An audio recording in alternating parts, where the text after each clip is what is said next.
Est-ce qu'on se dirige vers une pénurie du Bitcoin? Dernièrement, plus de 114 000 bitcoins, donc d'une valeur d'environ 14 milliards de dollars, ont quitté les bourses crypto. Qu'est-ce que ça veut dire et comment c'est possible? Vous le savez, pour acheter du bitcoin, le plus simple, c'est de passer par des bourses crypto, donc que ce soit Binance ou Coinbase. Et ces bourses détiennent la majorité des bitcoins, donc 2,83 millions par exemple ce samedi 14 octobre. Et ce chiffre serait passé à 2,45 millions depuis quelques jours. Du coup, à quoi c'est dû? C'est tout simplement les gens qui achètent sur ces plateformes, au lieu de les laisser sur la plateforme, avec tous les risques que ça engendre. On pense notamment aux plateformes de bourse crypto qui ont déclaré faillite et qui n'ont pas pu rembourser les bitcoins stockés par leurs utilisateurs sur leur plateforme. Et bien, au lieu de faire ça, un nombre conséquent d'investisseurs les mettent sur leur cold wallet. Cela les retire donc complètement des exchanges, vu qu'ils ne sont plus proposés à la vente, et ces personnes-là deviennent ce qu'on appelle donc des hodlers.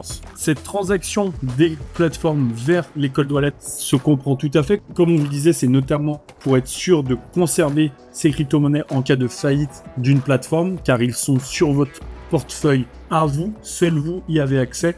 Vous réduisez aussi les chances de hacking si vous êtes sérieux avec votre clé d'accès, mais forcément ça baisse l'offre disponible. Vers quoi on se dirige? Une pénurie, peut-être pas tout de suite, le mot est fort, mais on se dirige vers une baisse de l'offre proposée, ce qui va forcément, avec notamment les ETF Bitcoin qui engendrent des milliards de dollars et qui attirent de plus en plus d'investisseurs, une demande qui va grossir, et du coup cela va amener le prix vers le haut. C'est ce qu'on appelle dans le jargon technique une dynamique de rareté spéculative, et cela devrait permettre, en plus de l'explosion du prix de ce début de semaine, de continuer d'amener le Bitcoin de plus en plus haut et à battre de plus en plus d'ATH. Si vous aussi vous souhaitez conserver vos Bitcoins sur votre propre wallet, on vous rappelle que pour nous le meilleur wallet, c'est le Best Wallet. Déjà, c'est un wallet crypto complètement anonyme, vous n'avez pas besoin de KYC pour détenir des cryptos, et en plus des fonctionnalités de base, il propose le token Launchpad